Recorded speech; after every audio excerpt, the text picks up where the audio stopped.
അത്യന്തം നാടകീയമായ സംഭവവികാസങ്ങളാണ് നടക്കുന്നത്. ഇറാന്റെ ഖത്തർ ആക്രമണത്തിന് പിന്നാലെ പതിവ് പോലെ ഡൊണാൾഡ് ട്രംപ് ഇറങ്ങുന്നു. നാടകീയ നീക്കവുമായി വെടിനിർത്തൽ പ്രഖ്യാപിച്ചിരിക്കുകയാണ് അമേരിക്കൻ പ്രസിഡന്റ് ഡൊണാൾഡ് ട്രംപ്.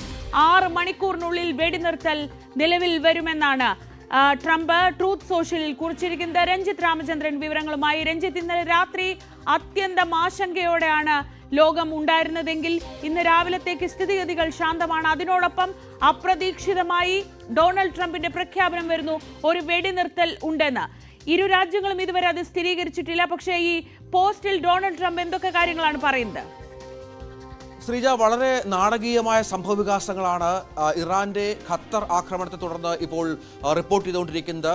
വളരെ പെട്ടെന്ന് ഡൊണാൾഡ് ട്രംപ് ഈ വിഷയവുമായി ബന്ധപ്പെട്ട് ഒരു പ്രതികരണം നടത്തുന്ന ഒരു സാഹചര്യം ഉയർന്നു വരികയാണ്. അദ്ദേഹത്തിന്റെ പുതിയ സോഷ്യൽ മീഡിയ പോസ്റ്റിൽ ട്രംപ് പറഞ്ഞു വെച്ചിരിക്കുന്നത് ഇരു രാജ്യങ്ങൾക്കും നന്ദി അറിയിക്കുന്നു. അതായത് വെടിനിർത്തലുമായി ബന്ധപ്പെട്ട് മുന്നോട്ട് പോകുന്ന സമാധാന ശ്രമത്തിന് മുൻകൈയെടുത്ത ഇരു രാജ്യങ്ങൾക്കും നന്ദി അറിയിക്കുന്നു എന്ന് ട്രംപ് പറയുകയാണ്. Congratulations to everyone.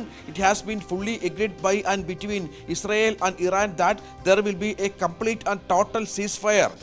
It will be approximately 6 hours from now. അതായത് 6 മണിക്കൂറിനകം പൂർണ്ണ വെടിനിർത്തൽ ഉണ്ടാകും എന്ന് ട്രംപ് ഏതാണ്ട് 1 മണിക്കൂർ മുമ്പാണ് ട്വീറ്റ് ചെയ്തത്. അത് മാത്രമല്ല 24 മണിക്കൂറിനുള്ളിൽ ഇസ്രായേലും ഇറാനും തമ്മിലുള്ള പോരാട്ടം, യുദ്ധം അവസാനിക്കുമെന്നും ട്രംപ് പറയുകയാണ്. ഇതിൻ്റെ ഒരു നാടകീയത എന്ന് പറഞ്ഞാൽ വളരെ വ്യക്തമായി തന്നെ നമുക്കറിയാം, ഇസ്രായേലും ഇറാനും ഒന്നും ഇതുമായി ബന്ധപ്പെട്ട ഒരു പ്രതികരണവും നടത്തിയിട്ടില്ല. ഇതിനിടയിൽ ഇറാനിലേക്ക് വീണ്ടും ഇസ്രായേലിന്റെ ആക്രമണം ഉണ്ടായി ട്രംപിന്റെ പ്രഖ്യാപനത്തിന് ശേഷം എന്നുള്ള വിവരങ്ങളൊക്കെ ഇപ്പോൾ പുറത്തു വരുന്നുണ്ട് എന്നുള്ളതാണ്. അതായത് ഏകപക്ഷീയമായി ട്രംപിന്റെ ഒരു പ്രഖ്യാപനം എന്ന രീതിയിലും ഇതുമായി ബന്ധപ്പെട്ടുള്ള വിലയിരുത്തലുകൾ വരുന്നുണ്ട്. പക്ഷേ അത് തൽക്കാലം അംഗീകരിക്കുന്ന നിലയിലേക്ക് ഇസ്രായേലും ഇറാനും എത്തുമെന്നാണ് നമ്മൾ മനസ്സിലാക്കേണ്ടത്.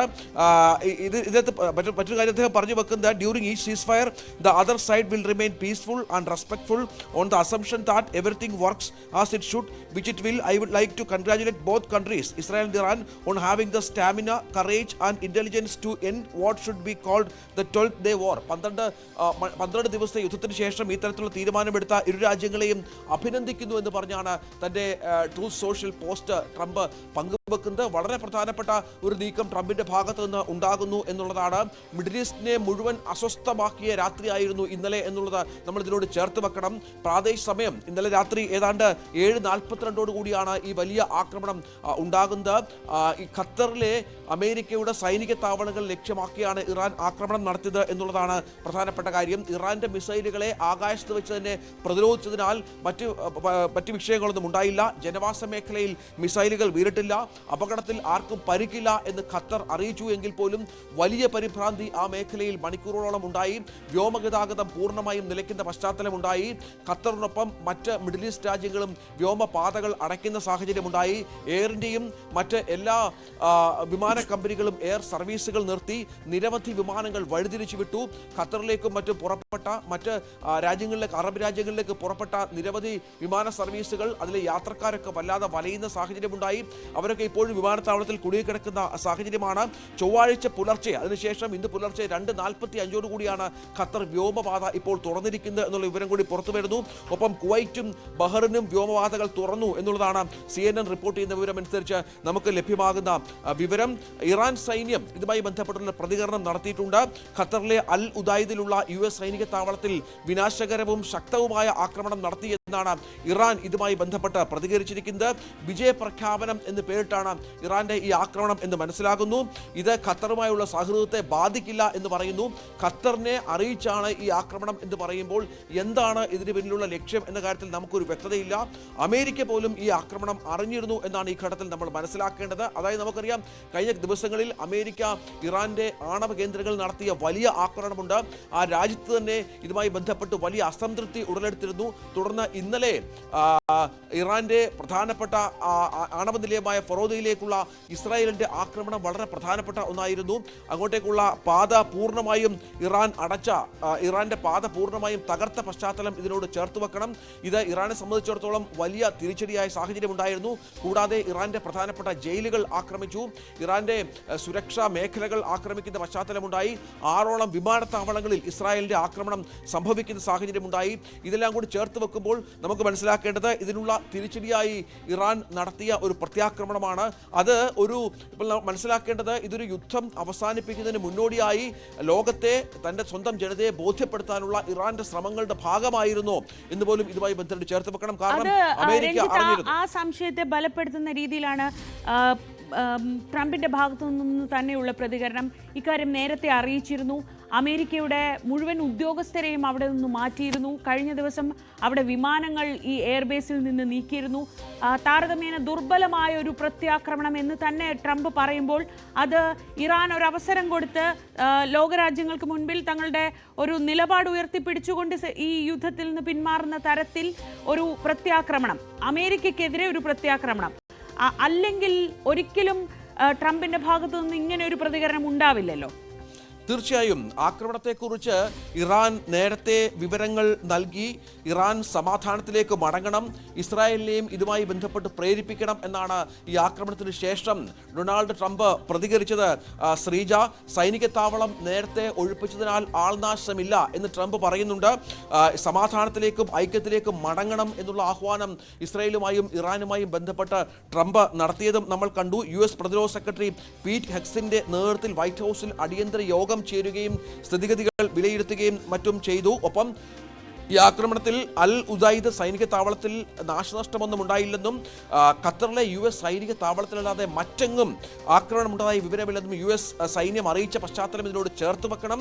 ഇറാഖിലെ ഈ സൈനിക താവളം നമുക്കറിയാം 19ഓളം മിലിറ്ററി ബേസുകളുണ്ട് അമേരിക്കയ്ക്ക് മിഡിൽ ഈസ്റ്റിൽ ഉടനീളം. അവിടെ ഏതാണ്ട് 60,000-ഓളം സൈനികരുടെ സാന്നിധ്യം കൂടിയുണ്ട്. അതിൽ വളരെ പ്രധാനപ്പെട്ട ഇറാന് ഖത്തറിനോട് സൗഹൃദം പുലർത്തുന്ന രാജ്യം കൂടിയാണ് ഇറാൻ എന്ന് നമ്മൾ മനസ്സിലാക്കണം. പലപ്പോഴും പല ആക്രമണങ്ങളിലും മധ്യസ്ഥ ശ്രമം നടത്തുന്ന ഒരു രാജ്യം കൂടിയാണ് ഖത്തർ. ഖത്തർ തന്നെ ഈ ആക്രമണത്തിന് തെരഞ്ഞെടുത്തതാണ് ഏറ്റവും പ്രധാനപ്പെട്ട സംശയങ്ങൾക്ക് ഇട നൽകുന്നത്. കാരണം ഇറാൻ ഈ ആക്രമണം അമേരിക്ക അറിഞ്ഞിരുന്നു, ഖത്തർ അറിഞ്ഞിരുന്നു. ഇതനുസരിച്ചുള്ള മുൻകരുതൽ സംവിധാനങ്ങൾ സ്വീകരിക്കാൻ ഈ എയർബേസുമായി ബന്ധപ്പെട്ട് അമേരിക്കയ്ക്ക് കഴിഞ്ഞു എന്നുള്ളതാണ്. ഇവിടെയാണ് ഒരു വെടിനിർത്തൽ കരാർ. 12 ദിവസം ആക്രമണം നടന്നു. ഇസ്രായേലിന്റെ ഇറാൻ ആക്രമണവുമായി ബന്ധപ്പെട്ട ലക്ഷ്യങ്ങളൊക്കെ സാധിച്ചു. അമേരിക്കയും ഇടയ്ക്ക് ഒന്ന് പേരിന് ഇടപെട്ടു. അതിനുശേഷം ഈ ആക്രമണം നിർത്തണമല്ലോ, അതിനുള്ള മുന്നൊരുക്കമായി നടത്തി. ഇറാന് അമേരിക്കയുടെ അനുമതിയോടുകൂടി തന്നെ ഈ ഒരു ആക്രമണത്തിലേക്ക് ഇറാൻ കടന്നതാണോ എന്ന സംശയങ്ങളൊക്കെ ഒരുപാട് ലോകരാജ്യങ്ങൾക്കുണ്ട് എന്നുള്ളതാണ്. അതുകൊണ്ട് തന്നെയാണ് അത്യന്തം നാടകീയമായ സംഭവവികാസങ്ങൾക്കാണ് മിഡിൽ ഈസ്റ്റ് സാക്ഷ്യം വഹിക്കുന്നത് എന്നുള്ളതിന് നമുക്ക് ചില വ്യക്തതകൾ പുറത്തു വരികയും മറ്റും ചെയ്യുന്നത്. ഏതായാലും ഇപ്പോൾ സ്ഥിതിഗതികൾ ശാന്തമാണ്. കൂടുതൽ രാജ്യങ്ങൾ തങ്ങളുടെ വ്യോമ മേഖലകൾ തുറക്കുന്നുണ്ട്.